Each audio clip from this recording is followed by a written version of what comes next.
crazy to think that we're starting to come down the home stretch of the van build. After starting with a total work van back in May, we have slowly transformed my Sprinter van into the workings of a tiny home on wheels. The build has slowed down a little, with finishing touches taking a bit longer, but last time we were able to build our upper cabinets, put up a shiplap wall, and much more. In this episode, I give an update on some other things with the van and begin the finishing seal on my oak. Whoa, what's up guys? My name is Lucas. If you're new here, which about like 70% of the people who view my videos are not subscribed, just saying. My name's Lucas. I've been building a Sprinter van since like May 7th, I believe, like beginning of May. And today's just one of those little update videos on the status of the van. My dad and I got some more work cranked out Tuesday night right before he left to kind of really tie up some of the finishing ends.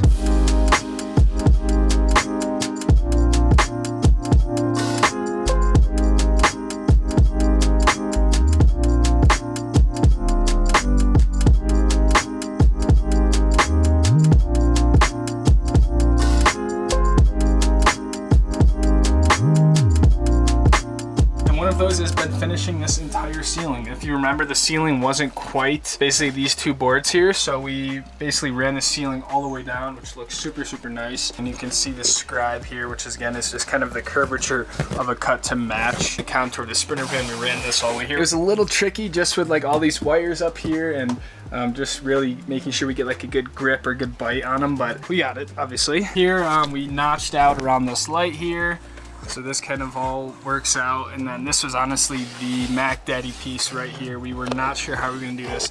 Look at that scribe cut. Not perfect, but this will actually be covered with some sort of trim piece. We're thinking. I put a nailer up here, like a little 1x2, and drilled a hole through like the ribbing into that and secured it. So that's how this is actually secured. It's basically a 1x2 there that is nailed up into. So we also ripped the entire wall up, which I just think looks so nice. And again, just cutting all of these to scribe so they fit nice and kind of tight, I guess, should you say, against the back of the wall. So they're just like a straight square. You can see like how it's just ever so slightly, if it'll focus, angled down. They kind of all follow this similar contour. I won't be finishing this on my August 1st deadline, obviously, but I should be able to finish this up within the month or so. Really, the last big project is throwing up the base kitchen of the cabinets because we finished all the upper cabinets and just really finalizing the kitchen area.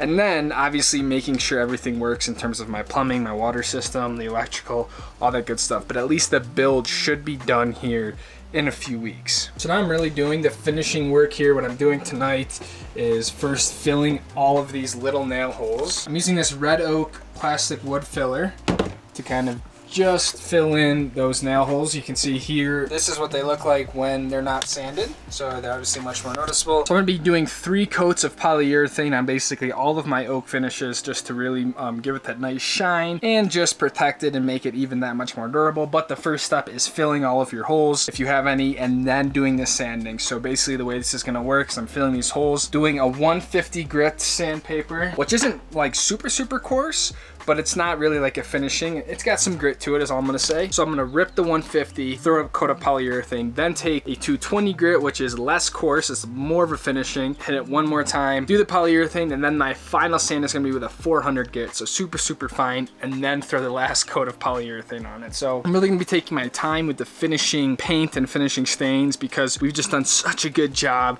with the actual woodworking and craftsmanship that I don't wanna botch it now with the coat. So that's an update. I hope you guys are enjoying the build so far because I certainly am. I'm super stoked with how this is coming together. It's honestly has surpassed my expectations on every single bit. So I'm gonna get back to sanding and hopefully we can get some shine to this oak.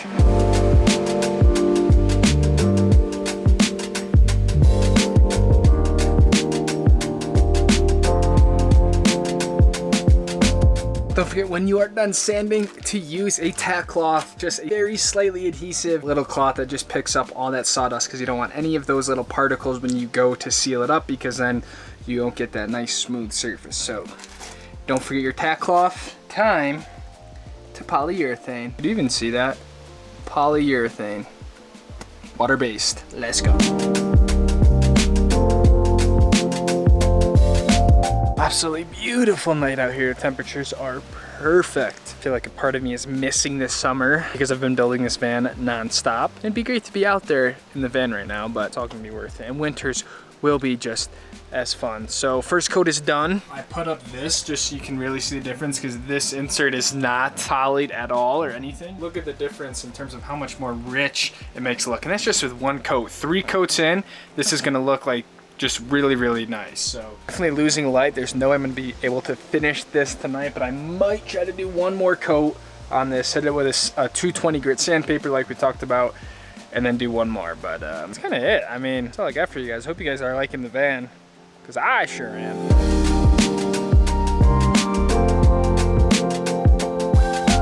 Look how orange this light makes me look. I literally look like an Oompa Loompa. My last tip with the finishing stuff that I realized when I did some of the other painting was to always go with the grain of the wood in terms of the sanding and both the painting. Most importantly, it will ensure that you don't scratch the surface of the wood, especially something that's going to be so prominent like the headboard. And 2, everything else will just sit a lot better because it's actually soaking into the actual grain of the wood, where if you go perpendicular to the grain, you're gonna scratch it and it just won't sit and bite nearly as good. So always go with the grain. With all that being said, thank you guys so very much for watching episode 68 here. Should be an exciting weekend ahead of us with some more finish work and just tying up some loose ends. I really want to try to get my solar system all cranking and installed in there. So thank you guys so very much for watching. I'll see all of you guys in the next one. Take it easy, fam.